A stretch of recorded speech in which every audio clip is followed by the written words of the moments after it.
샬롬, 하나님과 동행하는 새벽기도회 달라스 임마누엘 교회 권성철 목사입니다. 오늘도 하나님과 동행하며 풍성함을 누리시는 저와 여러분이 되시길 주님의 이름으로 축복합니다. 오늘 말씀은 갈라디아서 2장 1절에서 21절까지의 말씀입니다.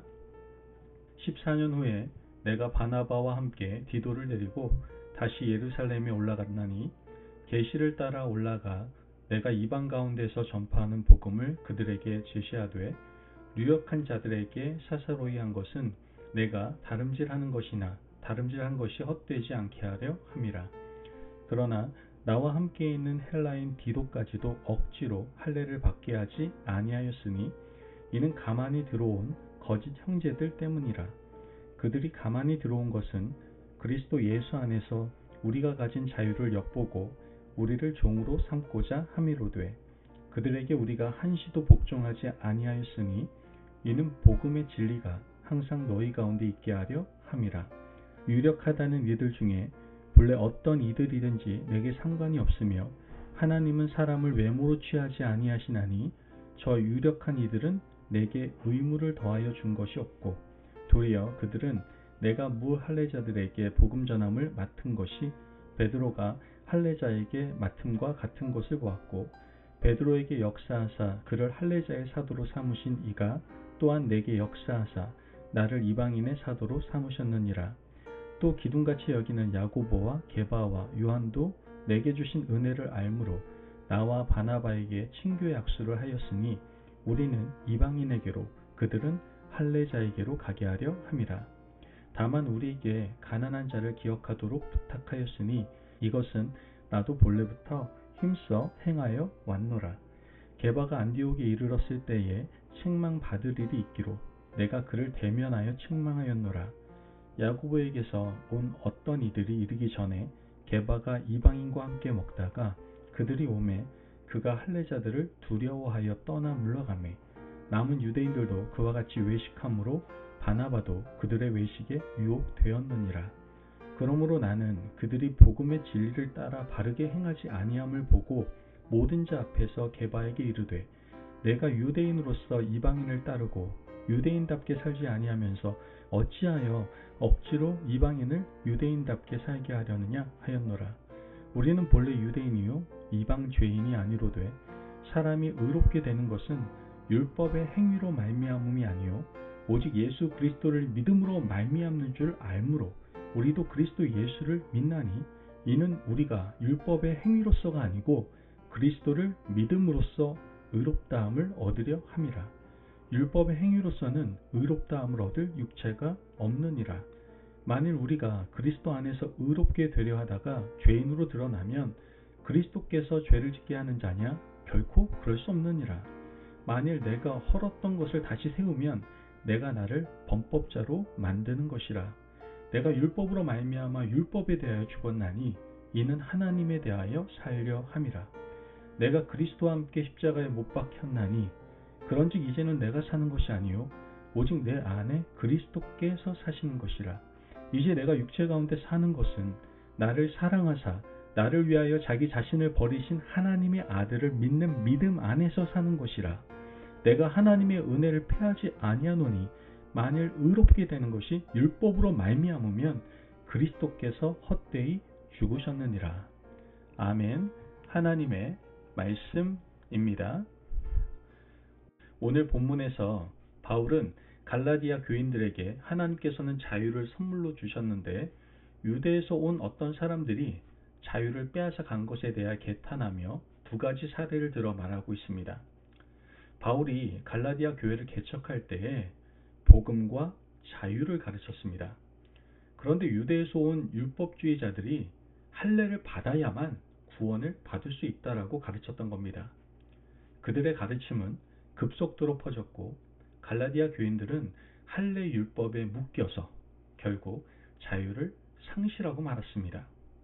이에 바울은 그가 겪은 두 가지 사건을 설명하면서 교회가 자유 안에 거해야 한다는 것을 설명합니다. 먼저 첫 번째 사건인데요. 바울은 바나바와 함께 헬라인 디도를 데리고 예루살렘을 올라간 적이 있었습니다. 3절 말씀을 보면 그러나 나와 함께 있는 헬라인 디도까지도 억지로 할례를 받게 하지 아니하였으니, 말씀을 보면 디도는 헬라인이었습니다. 예루살렘 교회에 올라가면서 디도에게 할례를 받도록 권하지 않았다는 겁니다. 왜일까요? 할례가 구원의 여부와 아무 상관이 없기 때문입니다. 할례를 받는다고 구원받는 것도 아니고 할례를 받지 않는다고 해서 구원에서 소외되는 것도 아니다라는 것이죠. 하지만 바울이 헬라인 디도에게 할례 받지 않도록 하고 그를 예루살렘에 데려간 이유는 여기에 있습니다. 4절을 보면 이는 가만히 들어온 거짓 형제들 때문이라. 그들이 가만히 들어온 것은 그리스도 예수 안에서 우리가 가진 자유를 엿보고 우리를 종으로 삼고자 함이로되. 바울 당시에 할례 받아야 구원받을 수 있다고 가르치는 사람들이 있었습니다. 그들은 교회 공동체 안에도 있었습니다. 예루살렘 교회에 있던 어떤 사람들이 안디옥 교회에 와서 이방인들이야말로 할례 받아야 아브라함의 자손이 되고 구원을 받을 수 있다, 이렇게 가르친 겁니다. 바울은 그들에게 보여주기 위해서 할례 받지 않은 헬라인 디도를 데리고 예루살렘 교회에 들어간 겁니다. 오늘날에도 교회 공동체 안에 이상한 것들로 본질을 흐리는 사람들이 있습니다. 교회 안에서 우리가 매어 있어야 될 것은 오직 한 가지밖에 없습니다. 무엇입니까? 복음밖에 없습니다. 복음은 곧 본질입니다. 예수 그리스도께서 우리를 위해서 돌아가시고 3일 만에 부활하셨다는 그 사실에만 우리는 매어 있으면 됩니다. 그런데 직분과 사람의 시선, 헌금의 액수 등에 매어 있는 사람들이 생각보다 너무나도 많습니다. 복음 이외의 것들은 여러분 모두 다 비본질적인 것들입니다. 하나님께서는 우리를 복음 안에서 자유롭게 하셨습니다. 우리가 복음에만 매어 있다면 다른 것에서는 자유로운 존재입니다. 그럼에도 불구하고 우리는 여전히 비본질에 매여서 복음을 복음되게 하지 못하는 불행한 일을 자초하고 있다는 것이죠. 우리뿐만 아니라 함께 믿음 생활하는 사람들에게도 본질이 아닌 다른 것들을 강요하는 사람들이 많이 있습니다. 그 때문에 성도들은 교회에서 답답함을 느끼는 겁니다. 신경 써야 될 것이 너무 많기 때문이죠. 오직 말씀에만 신경 쓰면 되는데 비본질적인 것 때문에 교회에서 숨막혀 죽을 것 같다라고 호소하는 사람들이 많이 있다라는 겁니다. 이것은 복음이 아닙니다. 교회 공동체는 할례를 받건 받지 않건 어떤 복장으로 다니건 우리의 구원의 여부와는 전혀 상관이 없습니다. 바울은 이어서 자신의 경험한 두 번째 사건을 말하는데요. 안디옥 교회에서 바울이 목회하고 있을 때 예루살렘 교회 지도자 베드로가 방문한 일이 있었습니다. 당시 베드로의 위상은요, 정말 대단했습니다. 예루살렘 교회를 이끄는 사도 중에 사도, 예수님의 수제자 베드로 아닙니까? 바울이 안디옥 교회를 방문하고 안디옥 교회 성도들은 베드로를 극진히 대접했습니다. 안디옥 교회 성도들 중에 이방인으로 있다가 개종한 사람들이 참 많았습니다. 그들과 함께 베드로가 식탁 교제를 나눴던 것이죠. 하지만 이것은 당시 유대인 율법에는 반하는 일이었습니다. 유대인들은 이방인과 식사하지 못하도록 규정되어 있었기 때문이죠. 하지만 베드로는 개의치 않았습니다. 왜냐하면 베드로는 이미 고넬료의 집에 성령이 임하는 사건을 경험했기 때문입니다. 그런데 식사하는 자리에서 이해할 수 없는 일이 발생하고 맙니다. 11절에 13절 말씀을 보면 게바가 안디옥에 이르렀을 때 책망받을 일이 있기로 내가 그를 대면하여 책망하였노라. 야고보에게서 온 어떤 이들이 이르기 전에 게바가 이방인과 함께 먹다가 그들이 오매 그가 할례자들을 두려워하여 떠나 물러가매 남은 유대인들도 그와 같이 외식함으로 바나바도 그들의 외식에 유혹되었느니라.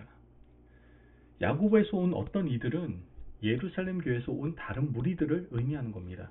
예루살렘 교회에서 온 어떤 무리가 안디옥 교회에 도착을 한 거죠. 베드로는 깜짝 놀랐습니다. 왜 놀랐을까요? 이들에게 자신이 이방인들과 식탁교제하는 것을 보이는 것을 두려워했기 때문입니다. 베드로는 식탁교제 자리에서 나가버렸습니다. 그리고 그 자리에 동석하고 있었던 바나바도 베드로의 행동에 동조했습니다. 이것은 바울을 굉장히 분노하게 했고 바울은 이들의 행위를 외식으로 규정해 버렸던 겁니다. 바울은 베드로의 면전에서 책망을 합니다. 14절 말씀을 보면 그러므로 나는 그들이 복음의 진리를 따라 바르게 행하지 아니함을 보고 모든 자 앞에서 게바에게 이르되 내가 유대인으로서 이방인을 따르고 유대인답게 살지 아니하면서 어찌하여 억지로 이방인을 유대인답게 살게 하려느냐 하였노라. 지도자인 베드로조차도 이방인과 식탁교제하는 것을 이렇게 불편하게 여기는데 그와 함께 신앙생활하는 성도들은 얼마나 불편하게 생각하겠습니까?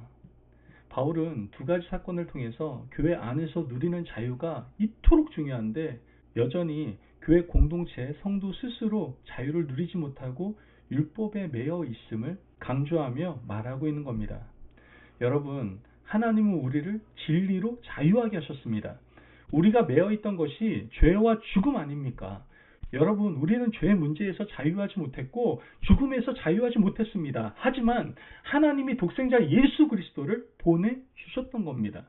예수 그리스도의 피의 공로로 우리는 죄에서 자유를 얻었고 죽음으로부터 자유를 얻게 된 겁니다. 이제는 자유를 누리는 것이 매우 중요합니다. 죄와 죽음에서 자유함을 얻었는데 다른 것에 매여 있을 이유가 도대체 무엇이겠습니까? 이제는 복음 안에서 좀 자유하시고 함께 신앙생활하는 주의 백성들에게도 자유를 선물해 주시기를 바랍니다. 제발 비본질 때문에 형제를 억압하고 구속하는 어리석은 일을 우리는 반드시 멈춰야 합니다. 그러므로 오늘도 주께서 주시는 자유를 마음껏 누리며 살아가실 수 있는 믿음의 백성, 저와 여러분이 되시길 주님의 이름으로 축복합니다. 아멘. 기도하겠습니다. 사랑이 많으신 하나님 감사합니다. 오늘도 우리에게 귀한 말씀에 은혜 허락하시며 감사합니다. 하나님, 우리가 복음 안에서 본질인 자유를 누리게 하여 주옵소서. 나뿐만 아니라 함께하는 모든 사람들에게 자유를 선물할 수 있는 저희들 될 수 있도록 축복하여 주옵소서. 감사하며 예수님의 이름으로 기도합니다. 아멘. 오늘도 하나님과 동행하며 풍성함을 누리시는 저와 여러분이 되시길 주님의 이름으로 축복합니다. 여러분, 우리를 위하여 주신 자유를 누리며 살아가시기를 바랍니다. 그리고 더 나아가 함께하는 모든 사람에게 이 놀라운 자유를 선물할 수 있는 오늘 하루가 되시기를 주님의 이름으로 축복합니다. 말씀 안에서 승리하십시오.